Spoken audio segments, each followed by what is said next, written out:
Welcome back to another episode of What's Going On, a Social Studies Network podcast. I'm Maeve. And I'm Mary, and this is a podcast where we talk about different topics in the social studies field.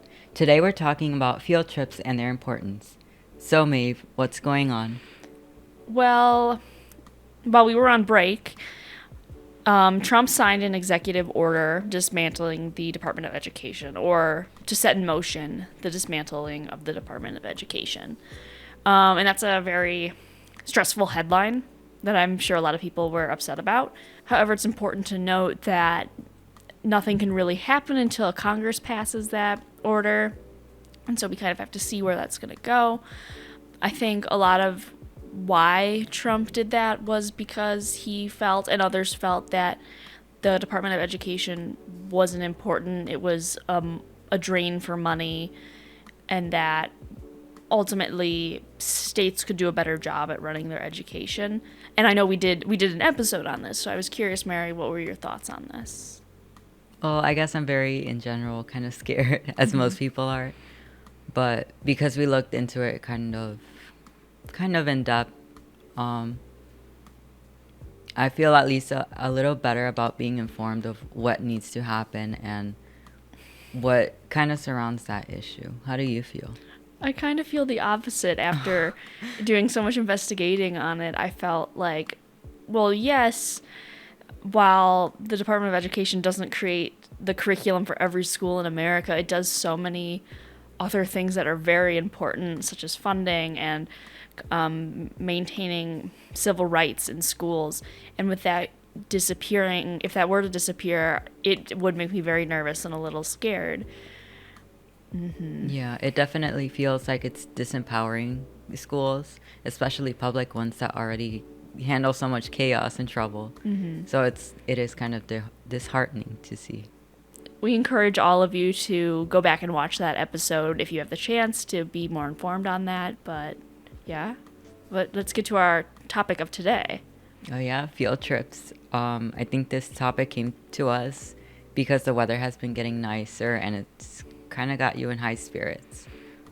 I think a lot of students kind of want to be outside of the classroom instead of inside, but you still have to manage to balance that education and fulfilling outgoing urge. Mm-hmm. And I think that's something that a lot of, I don't know if, teachers, yes, and maybe parents and community members and faculty may question, how can we balance something that we consider fun, like a field trip, with the academics? This is something we hope to talk about today. I think that's definitely a concern, especially when you think back on your own field trip experiences.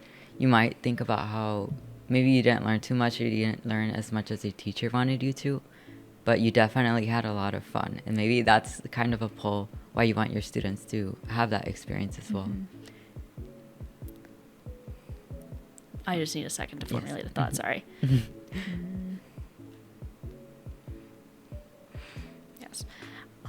I think that does vary from grade to grade. Like, what do we want our students to get out of a field trip?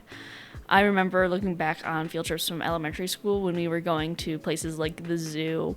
How did that really relate to what we were doing in class? Outside of, I don't really remember those field trips very well, so it's hard to remember exactly maybe what the point of those were. But besides having fun and celebrating learning in such a unique environment. But looking back on field trips from my high school experience, there's definitely that tie between education and fun. I think a lot about a field trip I took during my senior year to the Art Institute of Chicago for a French presentation for a French course, where we had spent a week or two prior researching a specific French artist and French painting by that artist.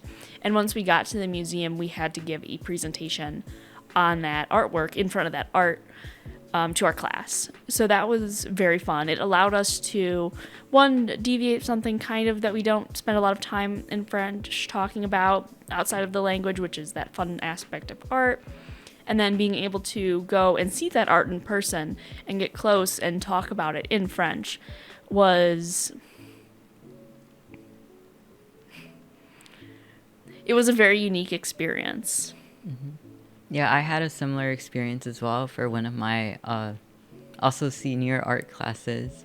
I got to go to an art museum, and it was mostly contemporary art, so it wasn't like, super famous painters or anything. But it was very constructive for me and kind of interesting because we got to kind of preview what it was going to be about, kind of build that curiosity, and I'm being able to experience the different artworks in person, especially. Well, it was especially interesting because of the way your experience changes when you see something on the screen versus in person. I think it's interesting that you mentioned that it was in your French class and I had it in my art class because those tend to be kind of like extracurriculars. But I feel like there is still a place for like more core classes to have that playfulness and experience. I think, especially when you say core classes, obviously we can talk a lot about social studies here.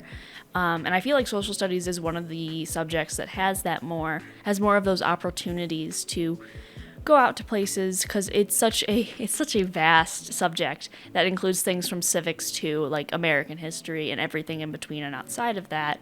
So you can go to like a historical settlement. You can go to So you can go to a historical settlement, or you can go to your local town hall or government building in your town. Yeah, I think around town we have many like historical sites, or even just like around the school area or community, you have things of significance and things with their history that is interesting to learn about.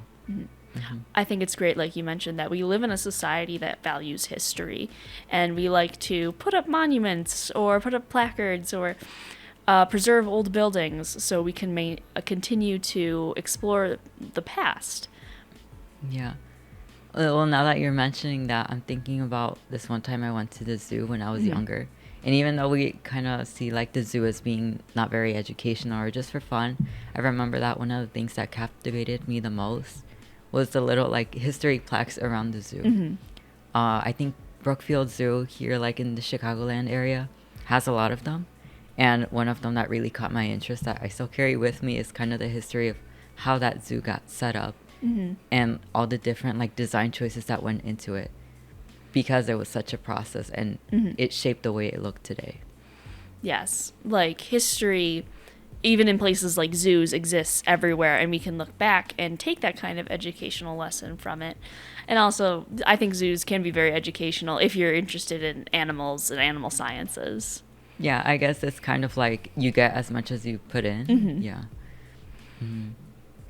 Do you feel like there's other places outside of like formalized zoos or museums where students could go?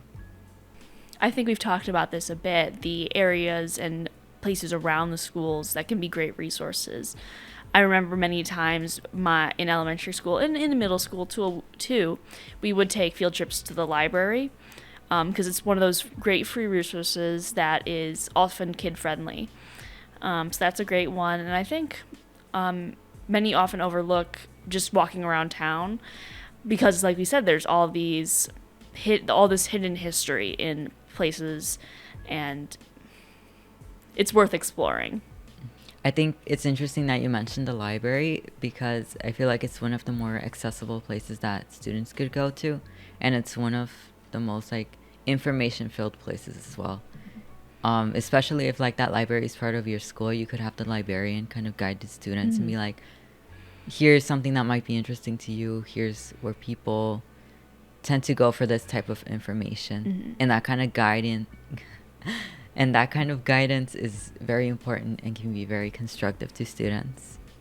We keep mentioning libraries, and I know this isn't an episode about libraries, but they should be taken more advantage of. I don't know if maybe they're falling out of trend but I was thinking, oh yeah, my school had a library, but I never really spent a lot of time there. And so that's even like, we can discuss this more in the building field trips for teachers to take their students on.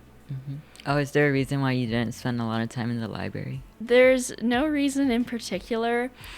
I just feel like I never had a free moment in school. I was always confined to one class or another. So there was really no reason to go to the library. And if I wanted to check out a book, I would just go to my local library because that's the one I had a card for. Or I don't know exactly why. Oh no, I see that's kind of relatable. I think most students, their daily routine is just go to school and then go back home. Hmm. Maybe because they're busy, or maybe because they don't know where to go or don't want to go anywhere else. But it's very helpful for teachers to introduce them to those places that they can go to, both inside and outside the building. I remember one of my Spanish teachers in my junior year of high school would take us to the library, and he'd be like introducing us to the area, even though it was junior year and we already had been there probably. But it was very helpful because I kind of got that new perspective from it. Hmm. And that's what I was trying to say. Like, libraries are such a great source, but they can be complicated to someone who doesn't spend much time in a library. So it's important that we take students to places that may be at times daunting and challenge their beliefs and get them outside their comfort zone. Yeah. And in getting them outside their comfort zone, we could also take them like outside of the school, showing them places around the community. I remember some time ago I watched this YouTube video called Let Them Lead, Teaching Civics for Justice, part of our YouTube channel, Social Studies Network podcast. And it was talking about different pillars in civics and how the Benito Juarez Community Academy, a high school in Chicago, was teaching their students about civics. And one part that really stood out to me was this project that students had where they had to draw a map of their community and kind of get to know it and the history of it. They were interviewing the students, and one of them said, I didn't really know about the local parks that we had in the area. And in learning the history of it, I learned that they were built to keep students and kids safe, and it made him feel very welcomed and kind of empowered, knowing that the community does care about students and their safety. That's a really great video. While you were talking, it reminded me of this quote that you could spend your whole life on the same 2 blocks, like city blocks, and never really go past that. And while we like to think we're very independent, these things can scare us. But when we go out and research like these students did, we can find that the world isn't always so scary. I feel like you bring up a very compelling point. Students often have trouble experimenting or exploring things on their own. So it helps a lot to have teachers that facilitate that process and give them the opportunity to do it. Some ways that teachers could help, like we said, is kind of guiding them through like the places that they're going to, but also modeling what kind of questions or behaviors you want them to have while they're exploring, and trying to spark a type of curiosity. I like what you're saying about this being a model and a facilitator. I feel like a lot of teachers often avoid field trips because it can be daunting to keep track of so many students and keep so many students behaved outside of the classroom in maybe a big environment such as a museum, where easily one kid can be mistaken for another, and then you're taking the wrong kid on the bus with you. What a nightmare. What a nightmare. But it's important to understand these risks that you're taking and take them into account, while also understanding the purpose of a field trip. I believe personally that the purpose of a field trip is to take students out of the classroom, out of their normal environment, and be able to allow them to use their ability to transfer knowledge from the classroom to the museum, to the government building, to the place in their community, to really highlight what they've learned and what they can understand from class, and really have almost a tangible memory, a tangible experience with history that is often difficult to produce in the classroom. I like what you're saying about having a tangible memory of what you're learning in the classroom, because oftentimes that's what students take away from field trips. Maybe they might not remember like the worksheet that they did after the field trip, but they'll remember like if they go to the zoo, different plaques they saw, the different animals, how they were organized, how they were being fed, all that. And it does offer also kind of a variety from what you have in your normal school curriculum. So that can be very exciting for students as well. I know we're using the word tangible, like we can go to museums and touch the bones in the exhibit, which we probably can't do. But it's important that the students will get out of their classroom and they will remember that day. Like you said, they may not remember the worksheet, they may not remember everything that in the lesson that led up, but leaving the school and getting to experience something that students may only get to experience once every couple of years is very memorable and can make a lot of difference in a student's academic life. Something that I think you're getting at here is how field trips can be used to synthesize what you're learning inside of the classroom, outside of the classroom, right? How it connects to students' life experiences or just what they experienced while they were in their field trip. And these things that they're learning, you have a little bit of control over. Maybe they might find some random fact really cool, but you also want them to learn things that speak to the themes of social studies, such as personal identity, geography, places, and the history of things and how they've changed. I think field trips are a great way to examine and just research those pillars of social studies, because I feel like in the classroom, maybe more today, there may be a little bit of censorship on what can be discussed in the classroom. But as soon as we leave the classroom, the unforgivingness of history is brought right up to the forefront. And while this, some may argue it's a bad thing, it's also important for students to know the truth. So we can argue how much the teacher can keep their hand over the student's eyes and be like, no, don't look at that, or allow students to explore the environment that they're in on a field trip. I think there's a great argument for both sides. A teacher may want more control to get everything done on time, to keep everyone in line, to keep everyone safe, and these are important parts of a field trip. But it's also important to allow students to explore what interests them, from the environment that they're in or from the lessons they've been taught in schools.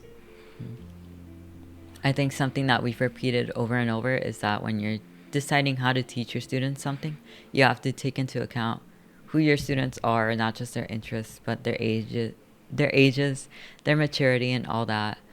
And that can kind of help you decide whether to be more structured about it and helping them build like foundational knowledge, or let them explore and try to grapple with maybe more harder topics or more complicated ones using the knowledge that they already had. As a future teacher, what do you feel calls to you more? Structured kind of field trips or more student-led? I like the phrase future teacher, but I also am a former student. I'm a current student right now, but a former K through 12 student, as well as a person who genuinely likes structure. I think, I don't want to be the person who says both is good, but a mix of both is definitely where I want to go. I think back to my French field trip to the Art Institute, and how, while yes, we did get to choose which artists we wanted to focus on and what artists we may have wanted to see that day, ultimately we were confined to French artists and French paintings, and we did have to give the presentation in French. So while we did have the opportunities to explore the museum, we also had the confines of looking at art from a French perspective. And so I'm thinking about my future classroom. How can I incorporate that model into my teaching? While I think structure in field trips is very important, it's also important to consider the students' interests. Yeah, it seems to me like the type of field trip that you had a very clear purpose in mind, and the materials were kind of limited to what was in the museum. Yeah. But like you said, you also had the opportunity to explore and kind of have a little bit of autonomy and choice in what you wanted to investigate more. To me, it kind of resonates to what I want to do when I'm teaching as well, which is having like a very purposeful approach to what I'm doing, and having maybe like a structured section to help students know what page we're on and what we're trying to learn and what materials they'll be encountering, but also having that space for exploration so that they can go crazy with it. You know, they can talk to their peers and be like, you know, I really don't like this, or I really like this. And having the students kind of take the lead in that area. How do you feel about maybe student led field trips? And similarly to how I had to lead part of the field trip when I gave a French presentation on a piece of artwork. Do you think that fits somewhere into a field trip? Mm. I think for me, it's a little hard to say because I come from a public school, and most of public school is kind of just following what the teacher says. Mm-hmm. Everything's very structured and I guess kind of like traditional. But, you know, I think like when students get older or they're able to take a little bit more individuality and leadership in what they're learning, I think there is space for that and it should be encouraged. Mm-hmm. Mm-hmm. I definitely like what you said when you say when they're older. It might be more difficult to get elementary school students to give presentations on a field trip. Yeah. And when it comes to middle schoolers, I feel like you can only kind of prep them, be like, Mm-hmm. okay, you guys have to do a presentation, but you have to do X, Y, and Z. Yeah. Mm-hmm. And even though I'm like a very big advocate for letting students have their moment, I think the reason why I'm so drawn to having everything be structured is because, like we've been saying over and over again, like we want students to not just like go to the zoo or whatever and be like, oh, we're at the zoo or we're at the museum, but also get something out of it educationally. And when you're structuring your field trips, you kind of have more control over what they're learning and how. Mm-hmm. I think that kind of brings up the question of, should you have students do any work before or after the field trip so you can kind of, I guess, prep them or reflect on their experiences? Yeah, before and after, and I think also during, we can discuss all of those things. It kind of leads into like how do we make that field trip justifiable in a way? In what ways can we connect the classroom to the field trip and the field trip to the classroom? I think maybe a worksheet, exit slip of some kind. I'm thinking about after the field trip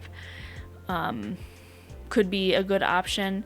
Possibly, I think a great way to involve student leadership is allowing them to before like explore what the museum or the settlement has to offer and what they might interest them.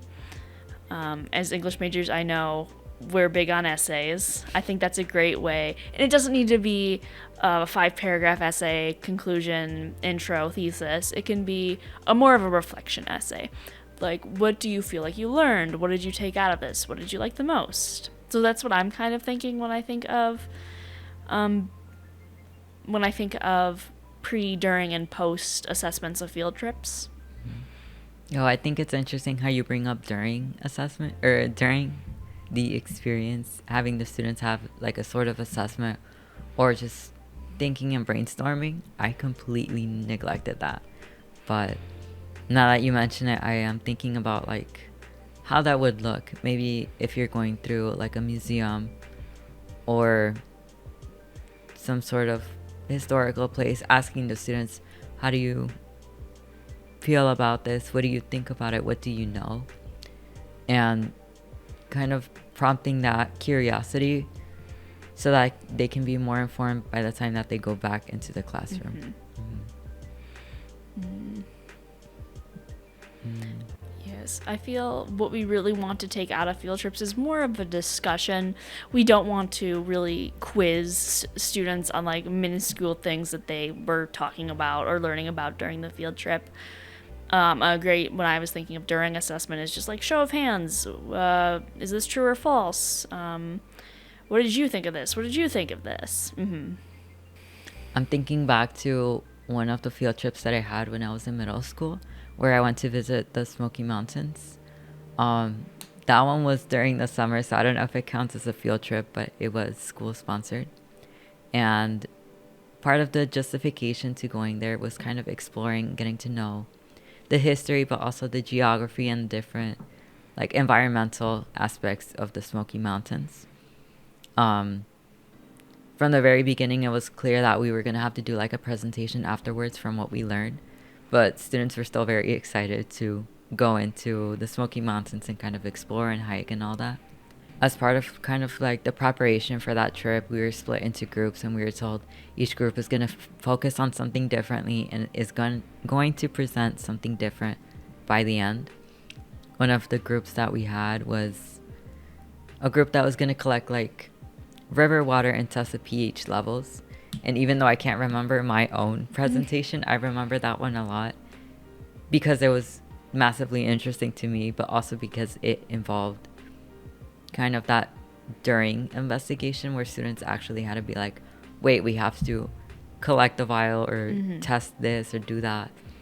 And even though I wasn't part of their group, I was always looking like, oh my God, that's so cool.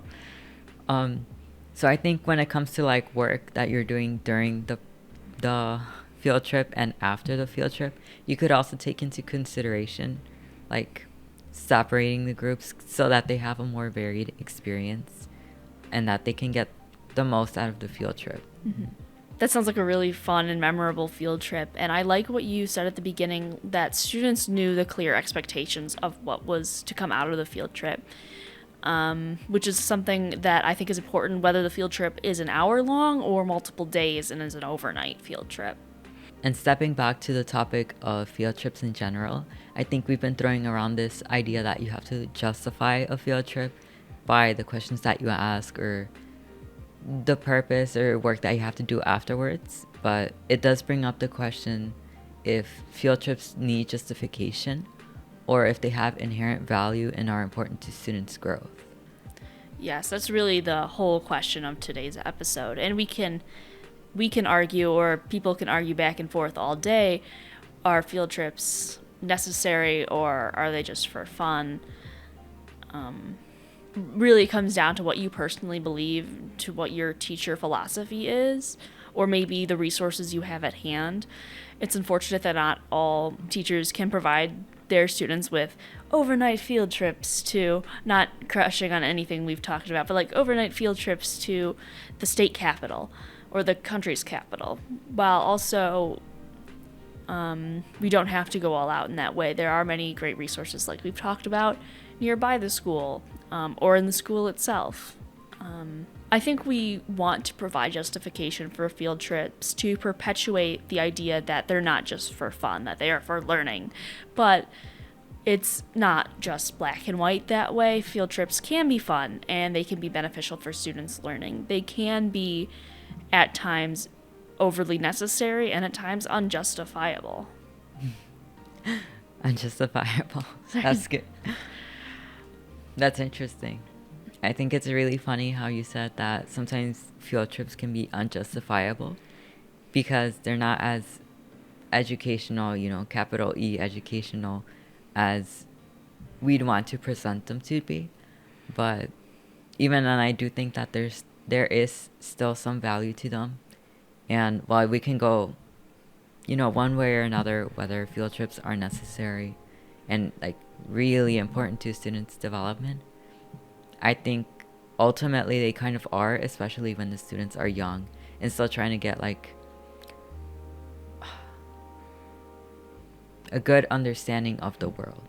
In part of that development and understanding of the world, I think there is opportunity to balance like very educational and structured and very formal kind of field trips where you're going to museums to learn, and just having field trips that are for fun for students to explore, like we've been saying over and over again, but to just have fun and let themselves just be at their whims, I guess.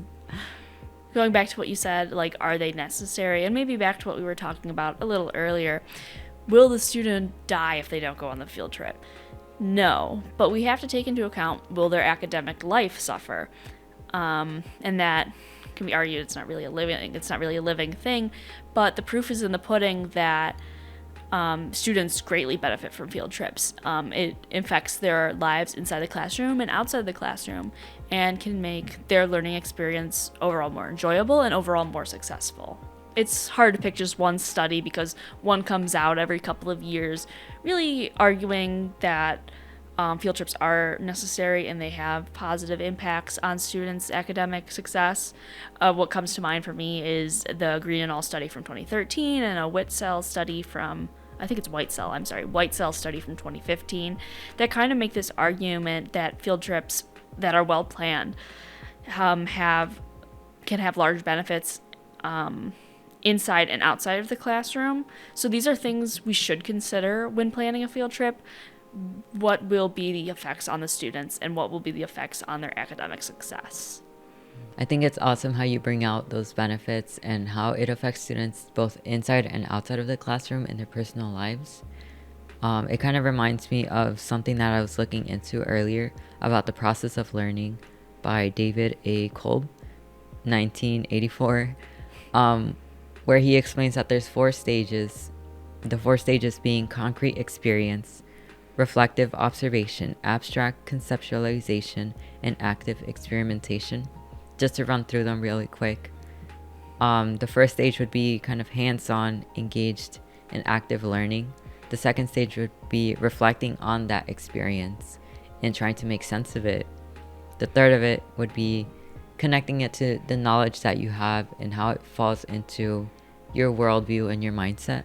And the fourth would be taking what you've learned and trying to apply it to something else and trying to build on it more.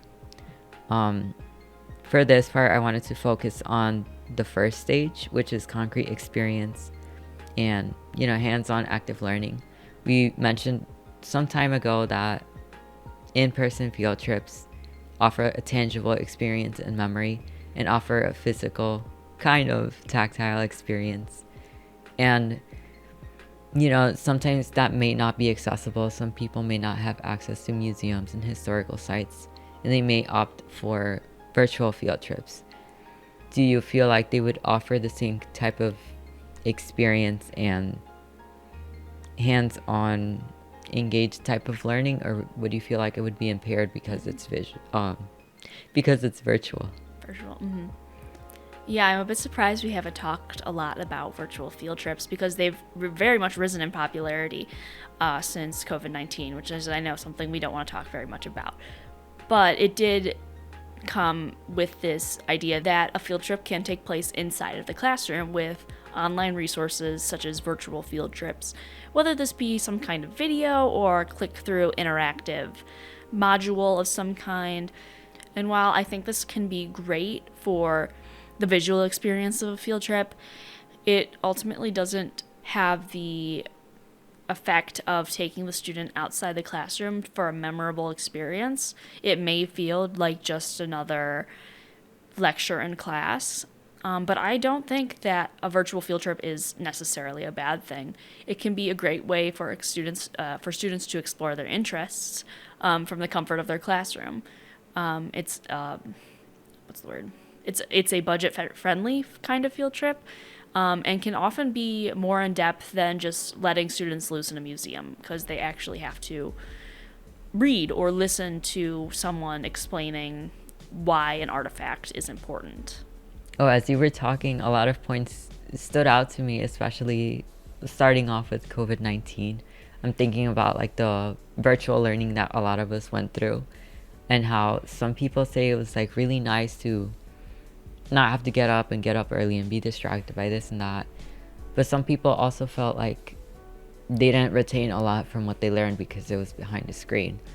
So that might be challenging for when you're considering virtual field trips, because it's kind of ultimately behind a screen and you can only do so much to encourage students to get into the mindset of being there and engaging as much as you would like them to. However, something that you also brought up that was making me think was that when students are presented with a module or experience or a website or this or that, a tour, they have more freedom over what they want to explore. And like you said, they have to read through things themselves and investigate themselves. So that offers kind of a flexibility and individuality of what the students want to do. I think for me at least, I would like to take my students on more physical field trips, but it would be very nice to supplement them with maybe smaller virtual field trips to be like, we can't go out of the classroom right now, or maybe this is too far for us to just casually go to. But I want you to have access to this information and know where to find it. I agree with what you just said. In the same way, I feel like I would also want to incorporate these smaller supplemental virtual field trips as a way to mix things up a bit, because even if students are able to go on a field trip, it's probably likely that they won't be going on more than one. So having these smaller virtual field trips can really shake things up and just give students a new experience. Yeah. And like you were mentioning earlier, having a virtual field trip is sometimes more accessible than having a physical field trip in person, sorry. And it kind of lets you jump over the hurdles of having a field trip. Like when you're planning a field trip, you have to think about transportation and getting approval and a whole bunch of other things, permission slips if their students are younger. But with virtual field trips, you can maybe just let the parents and maybe like the principal know, like, hey, we're just gonna do this little activity, it might be fun, you might want to learn something about it or ask the students about it, but it's gonna be confined to the class period, and it's just gonna be, whatever happens. I like how you brought up those challenges, because I think it's something we haven't really touched on. When we are considering to do a virtual or in-person field trip, we do have to consider these things like, where are we going to find chaperones? How expensive will the field trip be? What does the transportation look like? And so on and so on. And it's not in a way to be like a buzzkill and not want to have fun. It's in order to make things run smoothly and that this field trip can be successful and students can take something away than nothing at all. Yeah, and if there's a reason why we've been having field trips so much, like over the history of teaching, I could say, it's because it can be very rewarding and it can be very fun once you get all the work done and all the challenges are overcome. It can be very interesting to see not just how the students are learning and reacting to the lesson plan you've planned out, but also perhaps providing opportunities for parents to come in and be part of the field trip as chaperones, or even if they're an expert in that field, be able to provide more information for the students. One of the resources that we have for Illinois social studies teachers is an Illinois resource map, which marks a whole bunch of different places that you might want to take your students to, such as cultural centers, historical sites with markers, libraries, museums, and places where you can access archives. If you'd like access to that, you can find it at socialstudies.education.illinois.edu, but you could also look up just Illinois Resource Map in the Social Studies Network. It's constantly updating, and it provides a great resource to look into where to take your students for field trips. This concludes another episode of What's Going On, a Social Studies Network podcast. I'm Maeve. And I'm Mary.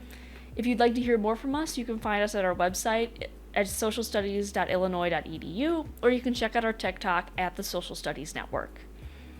Once again, thank you for watching, and make sure to take care and stay aware. Okay, cool. Period.